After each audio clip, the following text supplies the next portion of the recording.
हेब प्रभु चेतनार अभ्युदय भाईचारा रहेब संगति प्रति प्राण को फेरिब शांति भोलानंदे भागवतर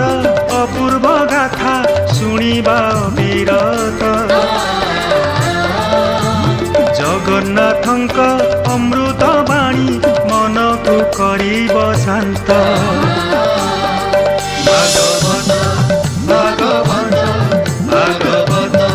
भागवत ओं नमो भगवते वासुदेवाय। बोलानंदे कबार हरि ओं नारायणं नमस्कृत्यं नरं चैव नरोत्तमं देवीं सरस्वतीं व्यासं ततो जयेत् मूकं करोति वाचालं पंगोर्लंघयते गिरिं जत्कृपा त्वमहं वन्दे परमानन्द माधव निगमकल्पतरोर्गलितं फलं सुखमुखादमृतद्रवसंयुतं पीबतं भागवतं रसमालयं मुहुरहो रसिका भुवि भावुका। हरि ओम आनंदे कबार हरि गोविंद गोविंद गोविंद पदुगलुचि मकरंद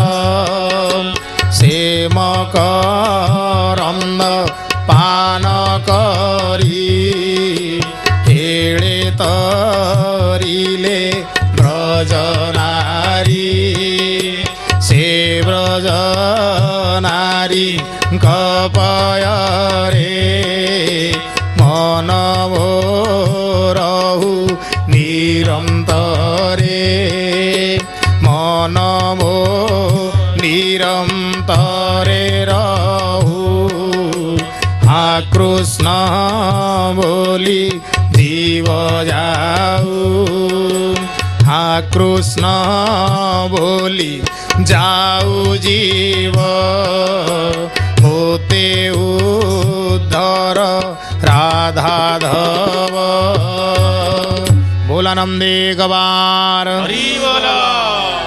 प्राणेश्वर महाप्रभु श्री जगन्नाथंकर पवित्र पद्म पंकज चरण रे अनंत कोटि दंडवत। महाप्रभुर अनुकंपा रूपदेईपुर महाप्रभुंकर अपूर्व महाबाहु तले किंचित समय पाई बसिवार सौभाग्य सृष्टि होइछि। भगवत कथा श्रवण भगवत पठन रे जीव मुक्तिर बाट पाई जाए। एही कथा को प्रचार करिवा पाई अति बड़ी जगन्नाथ दास संस्कृत क्लिष्ट शब्द मान को सहज सरल ओडिया शब्द रे आम आगे थोइले। प्रार्थनार प्रयास याकु बारंबार पाठ करा जाऊ। गत पर्याय रे आमे शुणुथिले किभଳି भावरे गंगा तनय भीष्मदेव देह छाड़िले एवं चतुर्दिगरे गोटे नीरवतार वातावरण खेली जाइथिला। सेठरु आसंतु विषय वस्तु रे प्रवेश करिबा। श्रीमद् भागवतंकर ये होचंदे प्रथम स्कंदर नवम अध्याय अंतिम चरण रे सुत कौन कहउचंती सौनक आदि मुनिमानंकु आ प्रेम रे कहिबा। बोल प्रेमानंदे गवार आहुरी एक बार तक्षणे दुंदुबी शब्द देव मानवे कले वाद्य साधु शरद शून्य स्फुरे पुष्प बरसे निरंतरे तक्षणे युधिष्ठिर जाई अनले भीष्म पिंड दही। बोलानंदे गवार युधिष्ठिर महाराज भीष्मदेवंकर संस्कार यदि कले मुहूर्ते बसी दुख मने उठी सकल महाजने मुहूर्ते बसी दुख मने उठी सकल महाजने जे जहाँ मते स्तुति कले न मिले कृष्ण पाद तले जे जहाँ मते स्तुति कले न मिले कृष्ण पाद तले आउ उठी सकले तो सचिते दुहे चलिले जे झामते उठे सकले तो सचिते दुहे चलिले जे झामते पांडवे कृष्णर संगते हस्तिना मिलिले तुरिते पांडवे कृष्णर संगते हस्तिना मिलिले तुरिते आउ पांडवे कृष्णर संगते हस्तिना मिलिले तुरिते पांडवे कृष्णर संगते हस्तिना मिलिले तुरिते बोला नंदी एक बार आहुरी एक बार भीष्मदेवंकर अंतिम संस्कार करी पांडवे कृष्ण को सांग करी हस्तिनापुर रे प्रवेश कले तक्षणे अंतपुरे जाई अंध गांधारी की बुझाई गोविंद धृतराष्ट्र बोले युधिष्ठिर को राजा कले से राज धर्मे राज्य कला जा पितृ पिता महे थिला हरि हरि बोल एमंते करी राजपहण संगते घेनी नारायण हेमंत करी राजपण हरि बोल हरि बोल घेनी नारायण से नारायण पाद गते शरण दास जगन्नाथे से नारायण पाद गते शरण दास जगन्नाथे आउ से नारायण पाद गते शरण दास जगन्नाथे नारायण पादगते हरि बोल हरि बोल हरि बोल से नारायण पाद गते शरण दास जगन्नाथे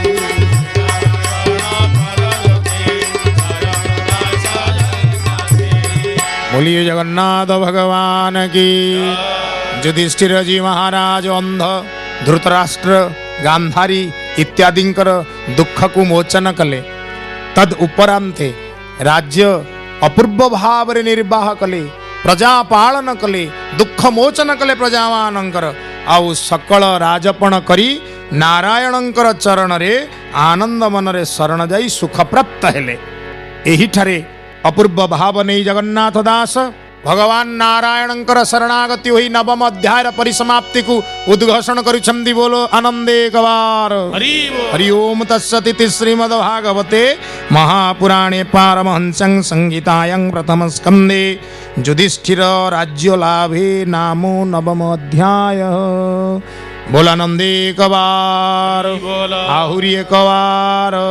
बोल हरि बोल दशम अध्याय हस्तिनापुर कार्य सारी द्वारिका गमन्ते मुरारी हस्तिनापुर नारी स्तुति दशम अध्याय करन्ति बोला नंदे गवार हरि बोल सुत कहउचंती हे सौनक आदि मुनिगणे शुण दशम अध्याय प्रवेश हेले प्रथम स्कंदर भगवान पुनः हस्तिनापुर कार्य सारी निज पुर आड़ को गति कले द्वारिकाधीश द्वारिका प्रवेश करिवे तेणु तांकर प्रिय नारी माने नर माने जादव कुल माने प्रतीक्षा करथिले दीर्घ दिन तांकर दर्शन पाइनांती कि अपूर्व भाव तांक भितरे सेई भाव को दशम अध्याय वर्णना करा जायछंती सौनक उवाच भूसुत कह कृष्ण वाणी संसारू तरी जाहा शुणी सुत कह कृष्ण वाणी संसारो तरे जाहा शुणी पांडुराजार मृत्यु काले से जे मृत्यु काले दुष्टे जे राज्य नेले बळे पांडुराजा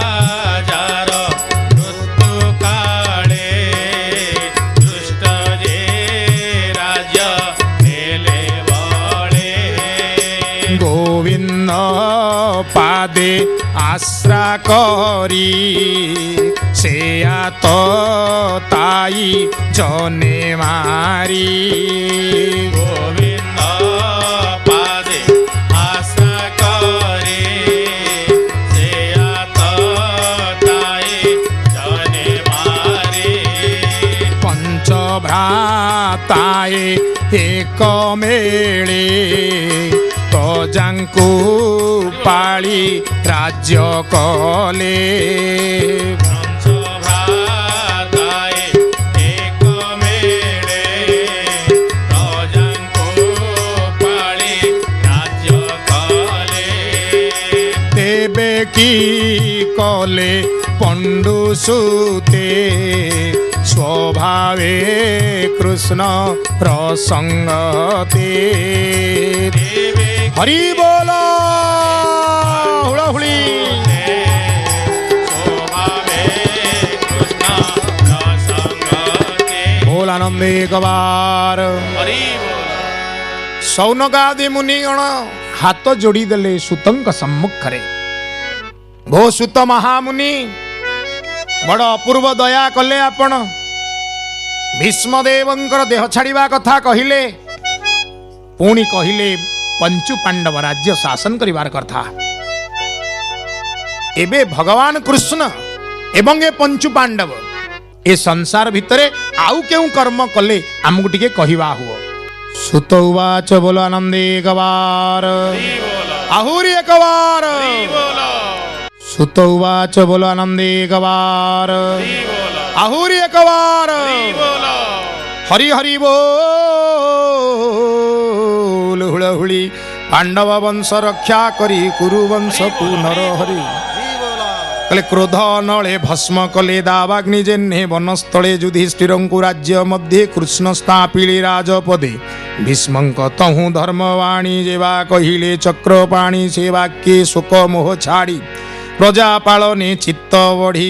आनंद मने धर्म बला प्रजा पालने मन देला कृष्ण तेजे राजा गणे सेवंती युधिष्ठि चरणे समुद्र अंत जाए मही धर्म नंदन आज्ञा वही प्रजा वांछन्ते मेघमाल भूमि रे बरसन्ति जल कामधेनुर प्राय मही प्रजा कल्पिते शस्य देई गोपाल गोष्ठ मध्ये थाई अनेक क्षीर द्यंती गाई नदी बहंती पुरी जले समुद्र रहिला निश्चले पर्वत निज स्थाने स्थिर आवृत लता वन घोर औषधि गण ऋतु मते फलंती प्रजा तो सर्थी बोलानंदे गवार आहुरी एक बार सुत कहिले हे सौनकादि मुनिगण शुण शुण युधिष्ठिर जी राज्य अपूर्व राज्य धर्म राज्य नदी माने परिपूर्ण हो रहिले जलरे ठीक समय वर्षा हला वनस्पति अपूर्व भाव रे शस्य प्रदान कले प्रजागण माने भारी आनंदित हेले प्रत्येक लता निज भितरे औषधीय गुणर परिप्रकाश कले तेणु युधिष्ठिर राज्य कई रोगी रहिले नाही पर्वत माने निज स्थान रे स्थिर रहिले अर्थात भूमिकंप आदि व्युत्पात हेला नाही प्राकृतिक दंड किछि आसिला नाही समुद्र निज कूल लंघिला नाही अर्थात फाइलिन हुडु हुडु हेला नाही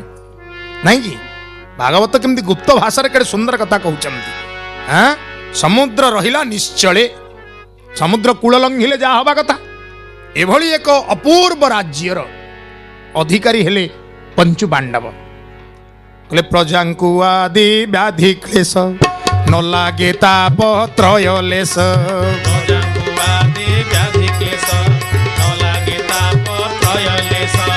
धर्म नंदन राज्य जेते प्रजाए बंचंती निश्चिंते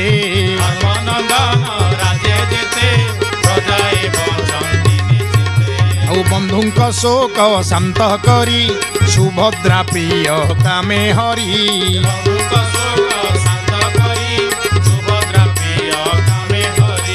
हस्तिनापुरे हृषिकेश भावे बंचिले केते मास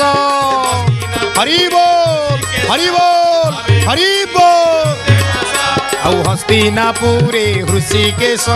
भावे बंचिले केते मास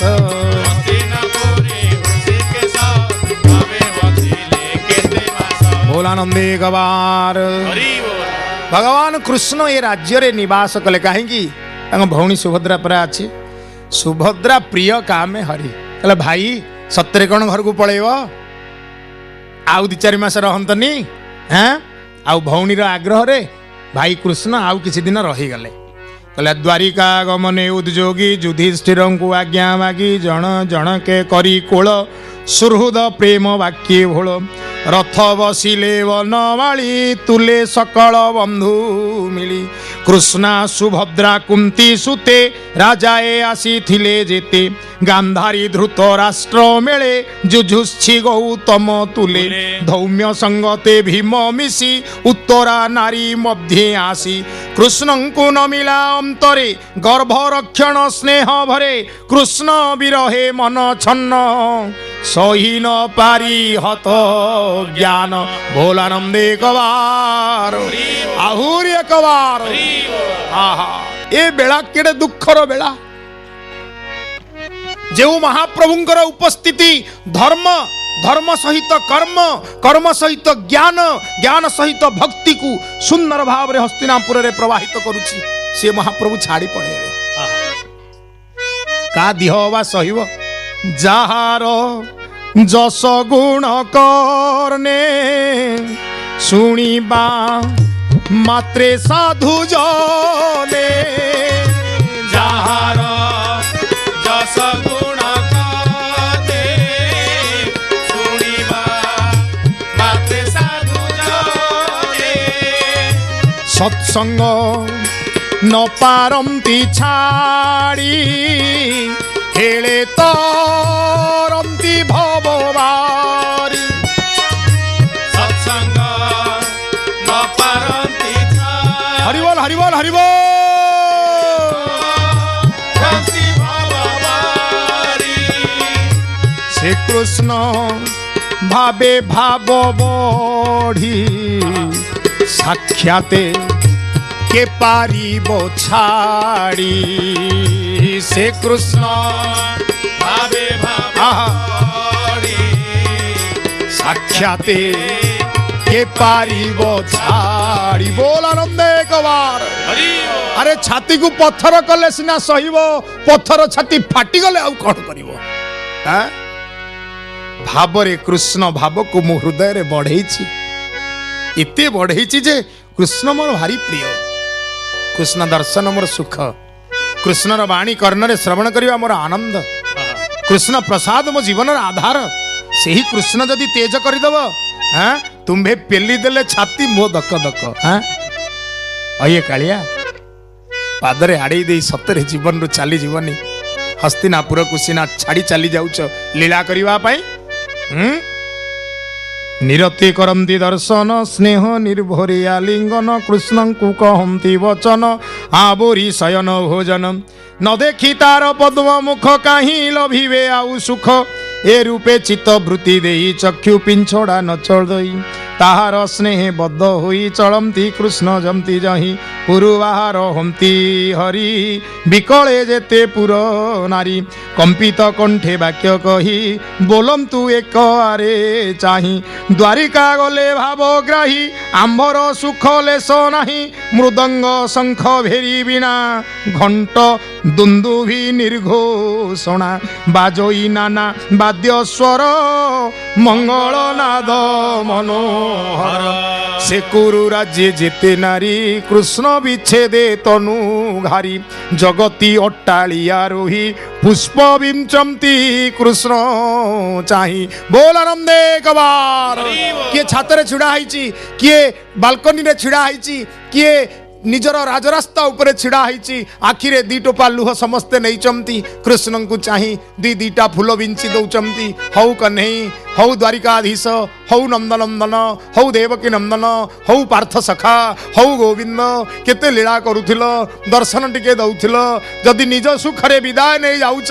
आम छाती रे जो प्रहार दे जाउच आहा किए आकु सह्य करिवो हौ तम सुखरे तमे थाओ आनंद रे चलु थाओ बोल आनंदे एक बार हरि बोल पूरा नर नारी माने हस्तिनापुर रो विदाय दउचंती छाती रे पत्थर रखी भगवान कृष्ण हरि हरि बोल कृष्णर शिरे श्वेत छत्र रत्न कांचने सुघटित अर्जुन गोविंदर पासे आनंदे घेनी महातोषे वाम दक्षिण पासे टेकी व्यजन उद्धव सातकी चामर हस्ते पुणी विंची कृष्णे कर्पूर धूଳି सिंची देवे कुसुम बरसंती मार्गे विजय जदुपति ब्राह्मण मिली कृष्ण पासे आशीष देले मन तोषे तो सुख हेउ एही वाणी ब्राह्मण मुखु जहा शुणी बोला नंदी कबार हरि बोल आहे ब्राह्मण माने तांको आशीर्वाद दवा को आसिले जी जगत को आशीर्वाद कला वाला ब्राह्मण माने तांको आशीर्वाद करिया को आसिले कौन आशीर्वाद करिवे जी तो साक्षात मंगलर मूर्ति आ कौन कहिवे मंगल भगवान विष्णु ता पाखरे आशीर्वाद कौन कले तो सुख हे अर्थात तो इच्छा पूर्ण हो बोला नंदे एक बार हरि बोल आहुरी एक बार हरि बोल तेणु महाप्रभुंकर अपूर्व दिव्य भाव को हृदय भितर ग्रहण करी रूपदेईपुरर भागवत सप्ताह एठारे परिसमाप्ति होउछ भगवान आपणक सुख पूर्ण हो आपणक इच्छा पूर्ण हो आपण सुखरे थामतु आपण भलरे थामतु आपणकर आनंद रे आमर आनंद आमे तो निमित्त मात्र करी कराउ थाउ तुही तो बिनु अन्य गति नाही आहा हे बर जगन्नाथ मोर भाई मानंकु माँ मानंकु समस्तंकु कृपा करिथिबो भागवतंकु जीवन रे धारण करी प्रार्थना रे जो प्रयास भागवत टुंगीर पुनरुद्धार सह भागवतंकु पाठ करी जीवन को आनंद रे बंचिवार जो न्याय से न्याय समस्तंकु प्रदान करिवो समस्ते एई न्याय रे बंचंतु हे महाप्रभु आपणकर इच्छा पूर्ण हो आपणकर इच्छा पूर्ण हो आपणकर इच्छा पूर्ण हो हरि ओम भीमस्यापि रणे भंगो मुनिरोपि मति भ्रम जदि शुद्धम शुद्धं वा मम दोष न विद्यते हरि ओम तत्सत् हरि ओम तत्सत् हरि ओम तत्सत् बोला नंदे एक बार आहुरी एक बार आहुरी एक बार भागवतर अपूर्व गाथा शुणिबा विरत भागवत दिग्विजय हो बोला नंदे एक बार भागवत टुंगीर पुनरुद्धार हो बोला नंदे एक बार यही परिल्ला लगी था बोला नंदे एक बार भागवत